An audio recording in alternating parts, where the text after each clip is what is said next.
أعوذ بالله السميع العليم من الشيطان الرجيم بسم الله الرحمن الرحيم والصلاة والسلام على أشرف المرسلين سيدنا محمد وعلى آله وأصحابه أجمعين Bismillah. On va simplement revenir, Inch'Allah, sur quelques questions qui ont été beaucoup posées apparemment ces derniers temps, depuis qu'on a lancé le projet Coran.éducation, et je vais essayer d'y répondre très succinctement, mais on a répondu normalement à chaque personne individuellement, mais comme c'est des questions qui reviennent souvent, ça simplifiera les choses, Inch'Allah, pour ceux qui peut-être parfois se posent la question et n'osent pas les poser.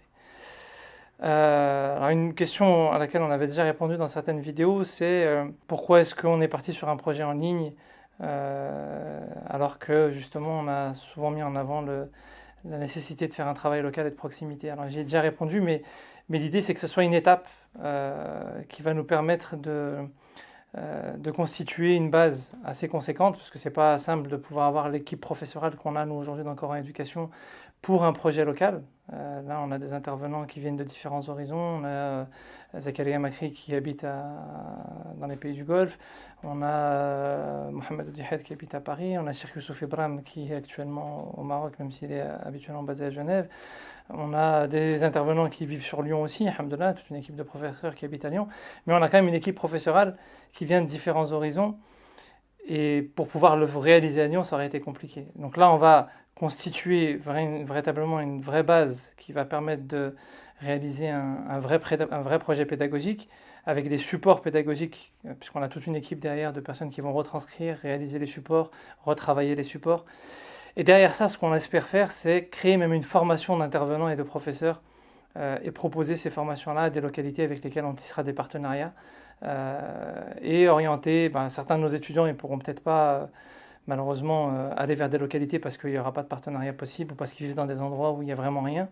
Donc on continuera à proposer en ligne parce qu'il faut un minimum penser aussi aux personnes qui n'ont accès à aucune autre solution.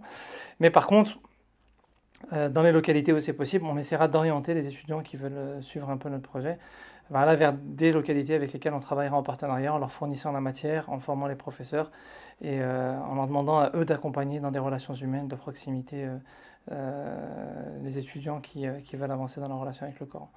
Donc c'est une étape nécessaire qui va nous permettre vraiment d'aller vers un travail de localité, de proximité plutôt qui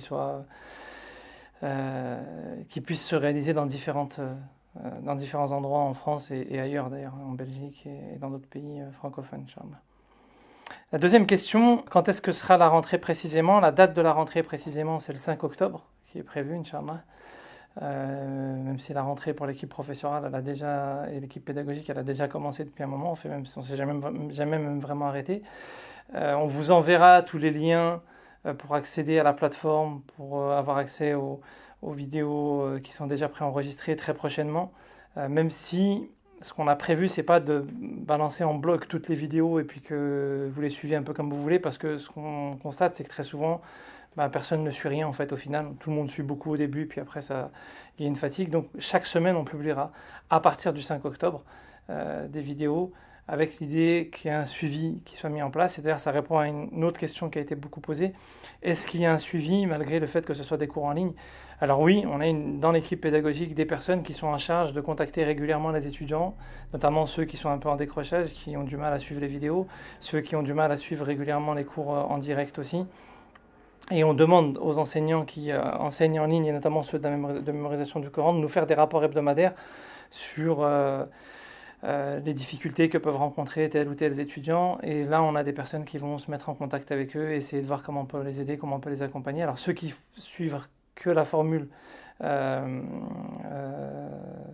la découverte du Coran, avec les cours préenregistrés. Donc là, le suivi sera un peu différent. Ce sera uniquement un suivi qui va nous permettre de voir si les personnes suivent les cours régulièrement. Et on fera des bilans d'étapes quand même. Même pour ceux qui suivent régulièrement les cours, on fera des bilans d'étapes, voir en quoi ça leur est utile, qu'est-ce qui leur manque. On leur proposera régulièrement de participer à des séminaires qu'on va organiser en présentiel à Lyon ou ailleurs en France pour pouvoir se rencontrer, pour pouvoir vivre un peu plus dans la relation, dans la proximité.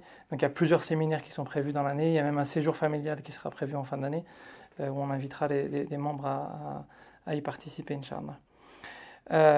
Est-ce que les cours seront dispo en replay? Bien entendu, tous les cours qui seront donnés dans le cadre de Coran Éducation seront enregistrés et seront insérés sur la plateforme et donc accessibles en replay. Normalement, l'accord de départ, c'est qu'ils sont disponibles jusqu'à l'été prochain. Bon, ceux qui ont l'habitude de nous suivre savent qu'on est en général un peu plus consignant à ce niveau-là et que on donne du temps. C'est-à-dire que là, par exemple, les étudiants qui suivaient les cours de langue arabe autour du Coran l'année dernière ont encore aujourd'hui accès aux cours. Ils y ont encore accès pendant un petit moment, donc il n'y a pas de souci si des personnes prennent du retard. Mais c'est jamais très bon de cumuler taux de retard parce qu'après, finalement, on rattrape jamais ce retard-là. Donc il y aura quand même une date d'échéance et une date limite pour mettre un peu de pression, même si l'objectif, c'est pas de se dire, bon, 30 juin, tout est fini, vous n'avez plus accès à rien. Non, l'objectif, c'est que vous alliez au bout et que vous puissiez continuer et que vous puissiez avancer. Donc il y a un équilibre à trouver, Inch'Allah, c'est pas un souci. En tout cas, tous les cours sont accessibles en replay. Est-ce qu'il y aura cours pendant les vacances? Donc on démarre le 5 octobre. Donc il va très rapidement en effet y avoir des vacances scolaires.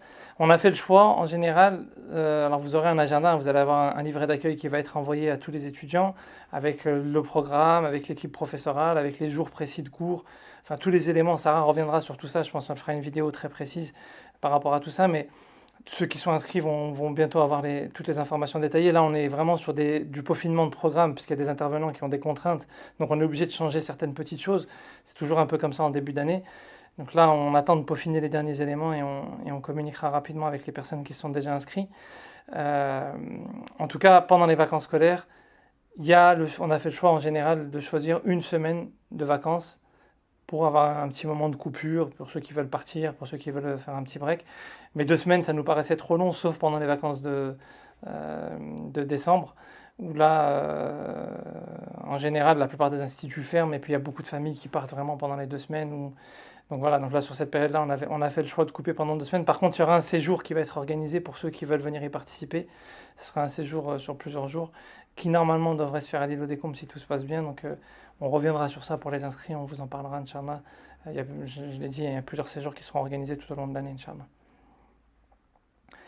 Est-ce qu'il sera possible de poser des questions aux divers professeurs? Alors, ceux qui suivent des cours en ligne, que ce soit en mémorisation du Coran ou que ce soit des clés pour pour étudier le Coran, forcément, vous avez un cours en direct.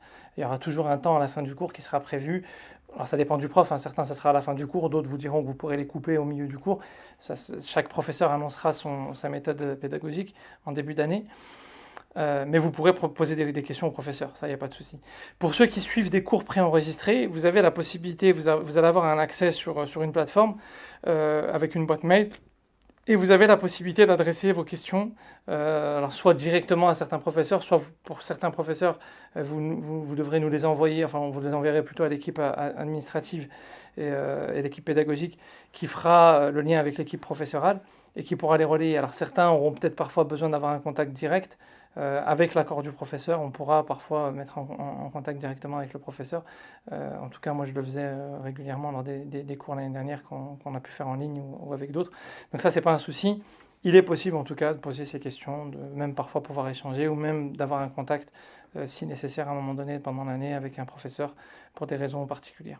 Alors, la question du prix, qui apparemment paraît cher pour certains, on a comparé avec ce qui se fait, ce qui se pratique par ailleurs, et on a essayé de se positionner quand même en dessous de ce qui se pratique. Ça va peut-être paraître paradoxal, mais l'idée c'était de faire en sorte que ce discours qu'on prône depuis des années de rendre accessible se traduise dans les faits très concrètement. Après, là, il faut savoir que déjà dans les perspectives dans lesquelles on part sur un budget qui est largement déficitaire et qu'on va devoir combler avec des donations de différentes personnes, parce qu'il y a une équipe professorale qu'on a fait le choix de payer décemment. Un professeur, c'est beaucoup de temps de préparation en amont de son cours. On exige aussi un vrai temps de suivi après le cours, où ils puissent prendre le temps de contacter des élèves en difficulté, où on va leur demander de participer à des conseils pédagogiques, où on puisse faire un point sur les évolutions, etc. Donc c'est pas que le temps de cours qui leur est demandé, c'est beaucoup de temps d'investissement. On a fait vraiment le choix de certaines méthodes pédagogiques qui nécessitent un investissement assez conséquent.